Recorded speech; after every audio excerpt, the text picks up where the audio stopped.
जय सिया राम एवरीवन। तो स्वागत है आप सभी का आज छठे दिन के एपिसोड में। सायंकाल लैया सभा पानीपत की जो रामलीला है वो मैं आपको दिखा रहा हूँ पानीपत से, आईबी कॉलेज से। तो इंतज़ार करते हैं रामलीला स्टार्ट होने का और फिर आपको दिखाते हैं आगे का सीन। जय श्री राम। तो आ गए हैं राम जी, उनका रथ आ गया है। पीछे ढोल का शोर सुन सकते हैं आप।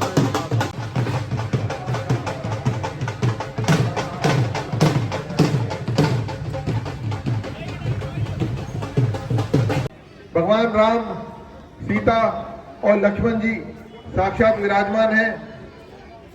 सभी अपने स्थान पर बैठकर मन ही मन में पूरी श्रद्धा और भक्ति के साथ प्रभु राम की आरती उतारेंगे और अपने जीवन को धन्य करेंगे।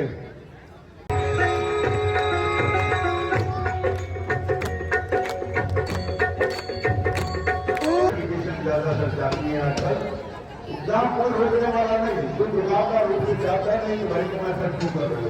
अगर कोई जाता है तो उसे चलने चलने के लिए थोड़ा लोग तैयार हो जाते हैं।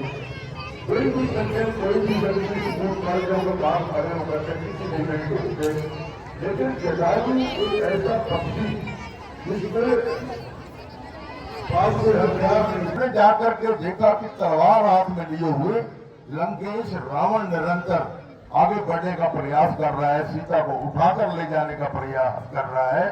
तो उसने अपनी चोंच के साथ बार बार मार मार करके रावण को कितनी बार निहत्थे जटायु ने जख्मी कर दिया। बहुत मारा कहते हैं, रामायण के अंदर लिखा है रावण कई बार बेहोश हो गया, लेकिन अंत में रावण को एक चाल सूझी।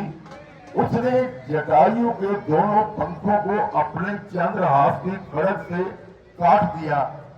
पक्षी के उड़ते कैसे हैं, उनके पंख अच्छे होते हैं, उड़ने के लायक होते हैं। जब दोनों पंख कट जाते हैं उसके बाद वो पक्षी उड़ नहीं सकता। वो बेचारा आसमान से धड़ाम धरती पर गिरा। फिर उसे प्रभु राम के दर्शन हुए। ये सारी लीला आज आपके सामने आएगी क्योंकि उसने परोपकार का काम किया। अंत में भगवान ने भी उसके साथ बड़ा भला किया। उसके जीवन की इतिश्री जब हुई तो भगवान ने स्वयं उसका संस्कार किया और उसको तर्पण किया और देवलोक में भेजा। तो ये कितनी कृपा की उसने। जो भलाई का काम करेगा भलाई के बदले भलाई मिलेगी, लाभ मिलेगा उसका। देखो आप दो शब्द हैं, एक शब्द है विद्यमान है। आज के भक्तवा हरिद्वार से विशेष रूप से पधारे महंत स्वामी अरुणदास जी महाराज, महामंडलेश्वर, जिनकी कृपा से ही, जिनके आशीर्वाद और मार्गदर्शन से अपने हृदय का भाव रखा कि हे सीते, तुम जानती हो कि यह वन राक्षसों से भरा हुआ है। कल जो कृत्य हुआ उसके मद्देनजर आसुरी शक्तियां अपना प्रतिशोध लेने के लिए यहां अवश्य आएंगी। तो आज पवित्र अग्नि को साक्षी मान करके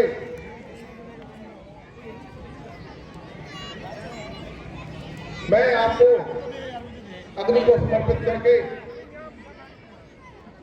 आपके वास्तविक रूप को अग्नि में समर्पित करके आपके प्रतिबिंब को अपने साथ रखूंगा।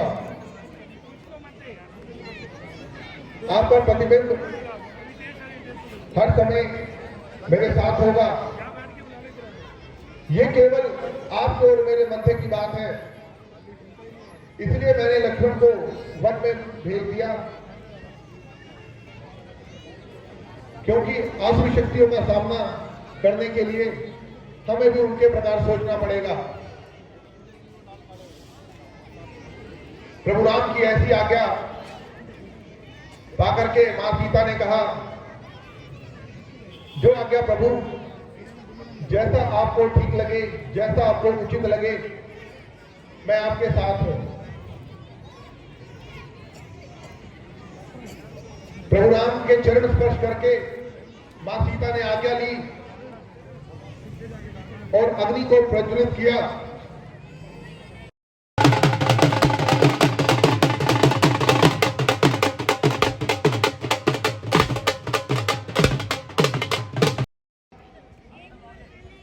देखो मेरा ये हाल, रावण ने कहा, शूर्पणखा किसने किया तुम्हारा ये हाल?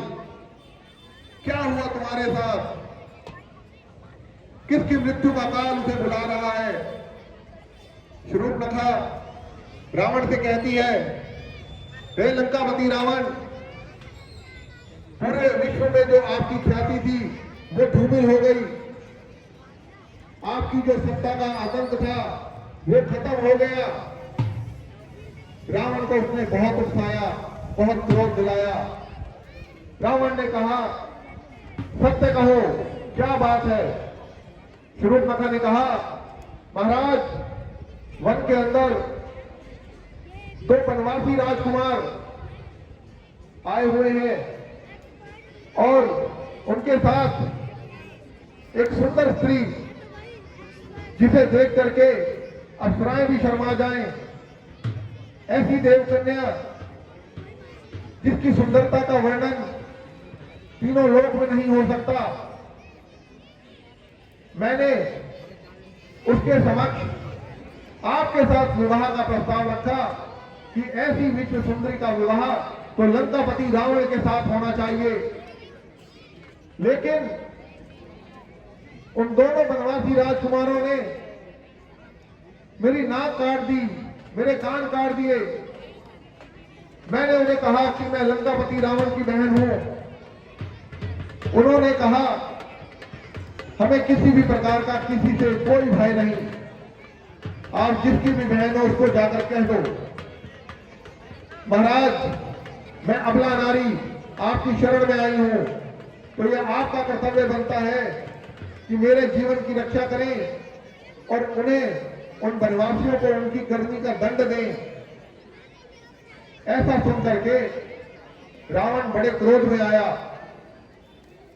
लेकिन बार बार शूर्पणखा उन्हें लानत देती है कि तुम्हारा नाश हो, तुम्हारी शक्ति खत्म हो गई। जो किसी वनवासी ने ऐसा कृत्य किया, उसने भैया खरदूषण को भी मार दिया। ऐसा सुनते ही खरदूषण मारा गया, रावण बहुत ही क्रोध में आग बबूला हो जाता है और मन ही मन विचार करता है कि दो तपस्वी राजकुमार, जिनके साथ एक सुंदर स्त्री भी है, कहीं ये देवताओं का कोई फल तो नहीं। रावण विचार करने लगा और कहा, शूर्पणखा तुम जाओ, तुम्हारे अपमान का बदला लिया जाएगा और आज ही दिया जाएगा। ऐसा शूर्पणखा को आश्वासन दे करके शूर्पणखा को रावण ने भेज दिया। उनका बहुत बहुत धन्यवाद, हार्दिक हार्दिक स्वागत है। क्योंकि ये रामलीला आप सभी के सहयोग से की जाती है। न जाने कितनी ही पीढ़ियों से आप लोग यहाँ आ रहे हैं, जहाँ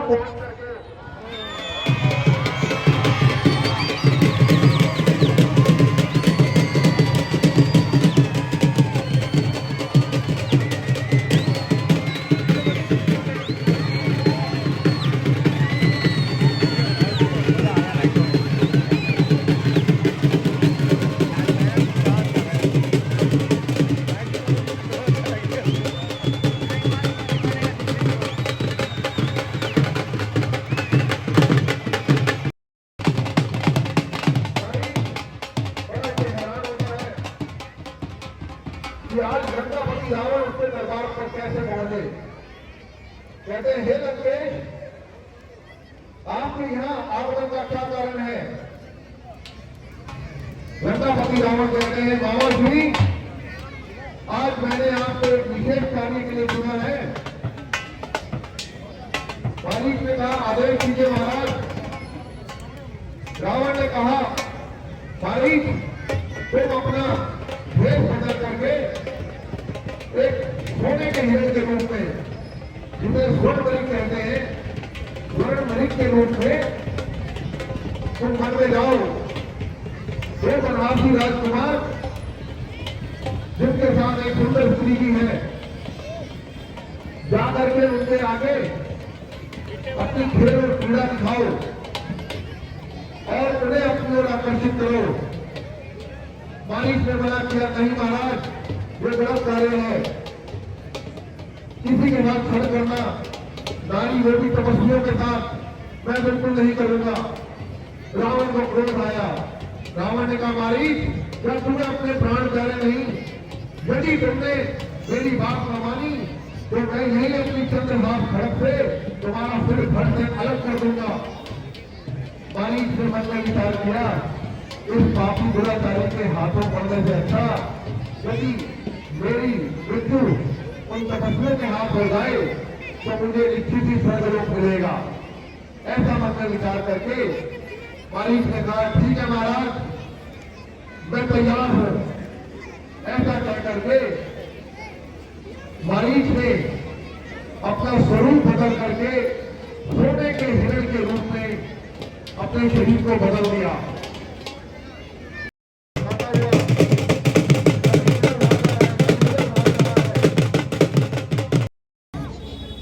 मन में ऐसा विचार करके कि ऐसा सोने का सुंदर मृग मैंने जीवन में कभी नहीं देखा, सीता जी जाकर के प्रभु राम के चरणों में निवेदन करती हैं, हे स्वामी, मैंने अभी वन में एक मृग को देखा जिसकी कांति स्वर्ण के समान है। निश्चित तौर पर वह सोने का मृग है। मेरा आपसे अनुरोध है कि कृपया उस हिरण को पकड़ के ले आइए, उस मृग को पकड़ के ले आइए।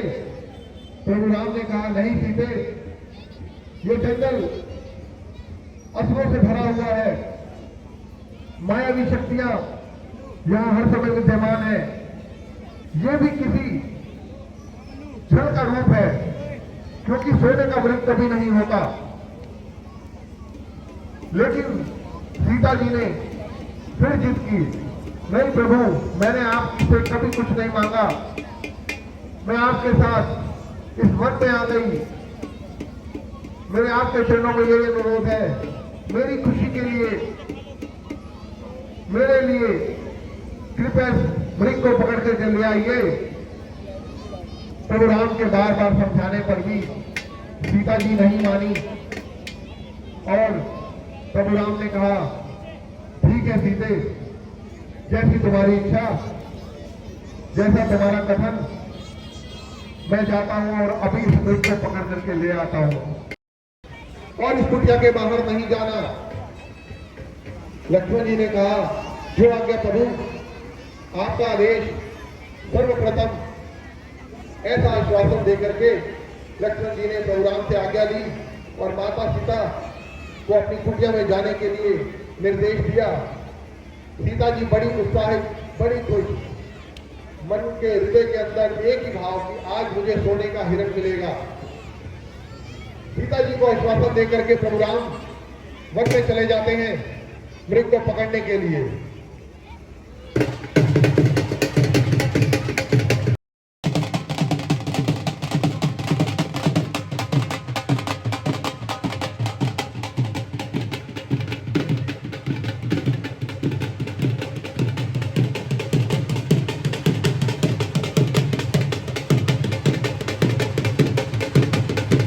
करता हुआ, छलांगे मारता हुआ कभी घास खाने के लिए बैठ जाता है वो हिरण।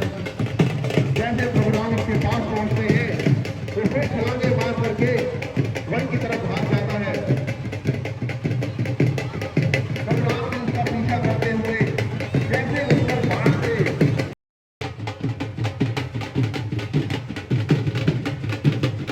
प्रभु राम को अपने नजदीक आते देख सोने का मृग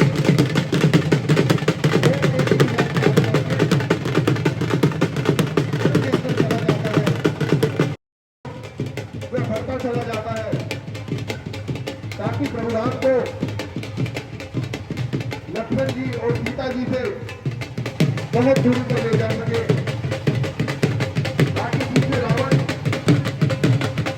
अपने कार्य को युद्ध कर सके।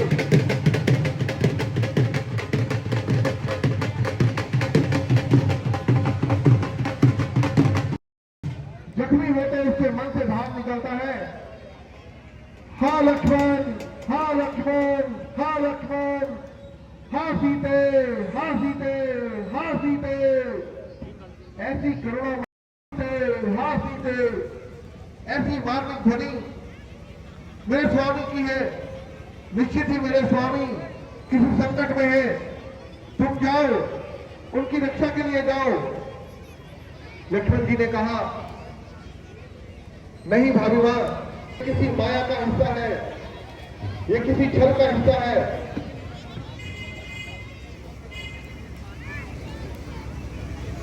ऐसा कह करके लक्ष्मण जी ने कहा, नहीं माता, मैं कुटिया को छोड़ के नहीं जाऊंगा। सीता जी ने कहा, लक्ष्मण, तुम मेरे आदेश की अवहेलना कर रहे हो, तुम्हें शर्म आनी चाहिए। क्या तुम्हारे हृदय में खोट है? क्या तुम मुझे अकेला पा करके अपनी नीयत साफ करना चाहते हो? जी से कहा, लक्ष्मण तुम जाओ वन में, तुम्हारे भाई निश्चित तौर पर किसी संकट में हैं, उन्हें तुम्हारी आवश्यकता है। लेकिन लक्ष्मण जी ने कहा, नहीं माता, मुझे प्रभु राम ने आदेश दिया कि मैं किसी भी परिस्थिति में आपको कुटिया में अकेला छोड़ करके नहीं जाऊंगा। सीता जी ने बार बार लक्ष्मण जी को अपशब्द कहे, क्रोध किया कि लक्ष्मण तुम्हें शर्म आनी चाहिए। एक तरफ तो मुझे मां कहते हो और दूसरी तरफ मुझे कुटिया में अकेला देख करके निश्चित ही तुम्हारे हृदय में कोई पाप उत्पन्न हुआ है। ऐसा सुन करके लक्ष्मण जी बड़े ही क्रोधित हुए। नहीं मां, ये तुम क्या कह रही हो? मुझे क्षमा करो, मैं ऐसा कार्य नहीं कर सकता। सीता जी को कह करके लक्ष्मण जी ने कहा, हे माता, आप कुटिया के अंदर जाइए, मैं आपकी वाणी का सम्मान करता हूं, जैसा आपने कहा मैं वैसा करता हूं।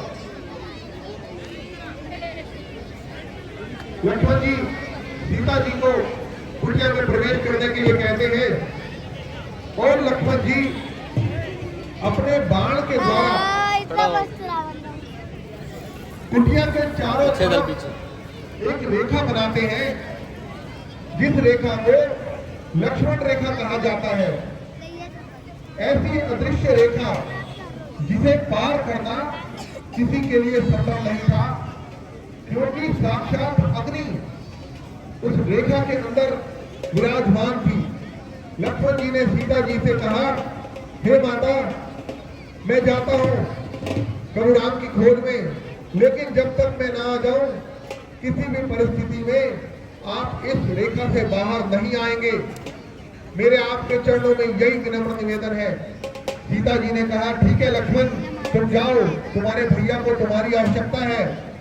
ऐसा आश्वासन देकर के लक्ष्मण जी भी कुटिया से चले जाते हैं प्रभु राम की खोज में। क्योंकि रावण की यह चाल कामयाब हो गई। आवाज पर लक्ष्मण जी कुटिया छोड़ करके चले जाते हैं। साधु के रूप में ना जाने कौन किसके दरवाजे पर किस वक्त कोई आ जाए, इस बात का ध्यान रखिए। साधु ज्यादा है, साधु कम है। लंकेश ने आकर के भिक्षा मांगी, मां मुझे भिक्षा दो, देवी भिक्षा दो। यदि भिक्षा नहीं मिलेगी तो बाबा चला जाएगा। सीता ने हृदय के अंदर विचार किया, पति इस वक्त संकट में है, देवर इस वक्त संकट में है, मैं मन में इस वक्त अकेली हूं, ना जाने ईश्वर में क्या दिन दिखा रहा है। लंकेश साधु कुटिया की तरफ कदम बढ़ाया। ये क्या हुआ? अचानक अग्नि जली। लक्ष्मण की अग्नि रेखा ने अपना काम किया और साधु रावण का हृदय पसीज गया। वह भीज हो गया, डर गया कि ये भी माया है। इस समय सीता को बार बार यही कहते हैं, ठीक है देवी, यदि तुम बाहर आकर के हमें भिक्षा नहीं दोगी तो निश्चित तौर से हम यहां से चले जाएंगे। हम किसी प्रकार का भी आशीर्वाद देने वाले नहीं है। जो संकट होगा वो तुम्हारी किस्मत का होगा। सीता जी बहुत मन में दुखी है, व्याकुल है। राजमहलों को छोड़ करके हम जंगलों में आए। आज पति को मैंने विपत्ति में डाल दिया, स्वर्ण मृग लेकर के लाने के लिए कहा और वो बार बार मुझे समझाते रहे स्वर्ण मृत ना कभी हुआ है ना होगा, लेकिन मेरी बात को मान करके वो चले गए। आखिर सीता जी के हृदय के अंदर नारी का हृदय जल्दी पसीज जाता है। साधु की बात के अंदर वो आ गई और बाहर निकल करके दूर आकर के पूछा करने लगी। रावण ने मिनट के अंदर सीता जी को उठा लिया।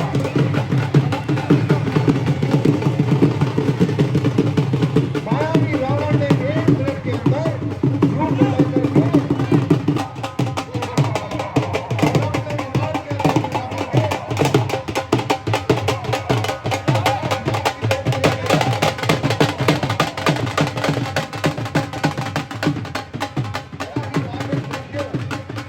राम के पास हे भैया, हे प्रभु राम, क्या की वजह से मुझे आप तक आना पड़ा?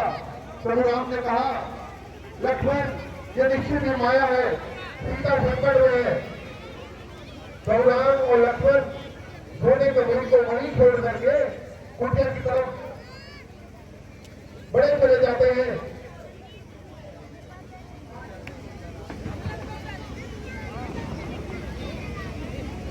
और सारी चीज बेटाई में ये सारी लीला देखी।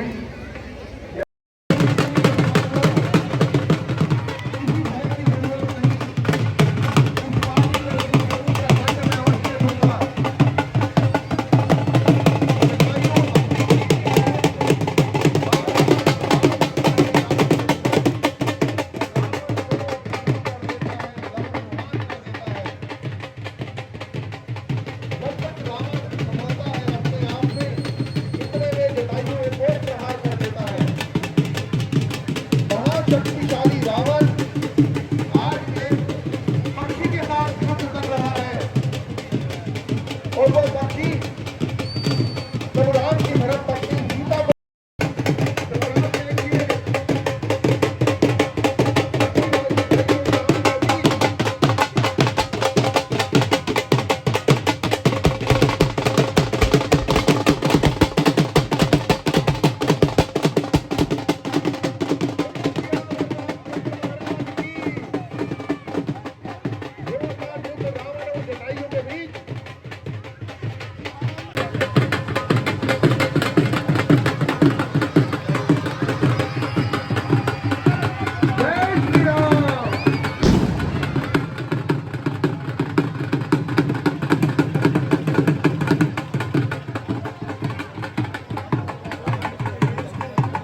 के द्वारा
खाली पड़ी है।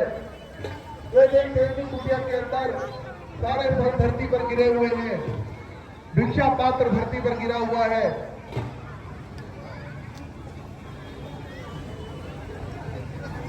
प्रभु राम बड़े ही व्याकुल होकर के पेड़ों से, लताओं से, वृक्षों से, उनके पत्तों से पूछते हैं कि कहाँ है सीता, किसने देखा मेरी सीता को?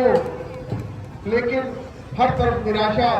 प्रभु राम को कोई आश्वासन नहीं मिला, कोई जवाब नहीं मिला। प्रभु राम ने कहा, लक्ष्मण, मैंने तुम्हें कहा था सीता को अकेला छोड़ करके मत जाना। निश्चित तौर पर सीता किसी गहरे संकट में है। कुटिया की ये अवस्था ये दर्शा रही है कि यहाँ कुछ अनिष्ट हुआ है। ऐसा कहकर के लक्ष्मण, हमें कुटिया में नहीं रुकना चाहिए, हमें शीघ्र अतिशीघ्र सीता की तलाश के लिए जाना चाहिए। प्रभुराम लक्ष्मण जी को लेकर के वन की तरफ चले जाते हैं सीता जी की खोज करने के लिए। उधर जिस समय रावण आकाश मार्ग से सीता जी को लेकर के जा रहा था, सीता जी ने अपने आभूषण नीचे धरती पर फेंक दिए। जहां पर कुछ वानर दल बैठा हुआ था, उन वानर का जाप कर रहा है। उसका पूरा शरीर जख्मी और लहूलुहान है, उसके पंख कट चुके हैं, लेकिन मैंने एक ही आस प्रभुराम के दर्शन की, हे राम हे राम हे राम। प्रभुराम ने कहा, हे भक्तिराज, आपकी यह स्थिति कैसे हुई? जटायु ने कहा, हे प्रभुराम, हे प्रभुराम, एक राक्षस एक अबला नारी को आकाश मार्ग से बलपूर्वक लेकर के जा रहा था। एक छोर मैंने जाकर के उस नारी के जीवन को बचाने का बहुत प्रयास किया, भीषण युद्ध किया, ताकि मैं उस नारी को अपनी पुत्री के रूप में मैं उसे बचा पाऊं। लेकिन वे राक्षस कोई साधारण राक्षस नहीं था, वो लंकापति रावण था। उसने अपनी चंद्रहास खड़ग से मेरे पंख काट दिए और मैं तड़पता हुआ धरती पर नीचे आ गिरा। प्रभु राम ने कहा, हे जटायु, ये क्या कहा आपने? मेरी सीता को रावण उठा करके ले गया? जटायु ने कहा, हाँ प्रभु, मैं उन्हें बचा ना सका, मैं आपसे क्षमा चाहता हूं। ऐसा कह करके जटायु ने प्रभु राम के चरणों में आखिरी प्रणाम किया और कहा, प्रभु, रावण उसे दक्षिण दिशा की तरफ ले गया है, कृपया शीघ्र अतिशीघ्र सीता को बचाइए, मेरी पुत्री को बचाइए। ऐसा कह करके जटायु ने अपने प्राण त्याग दिए।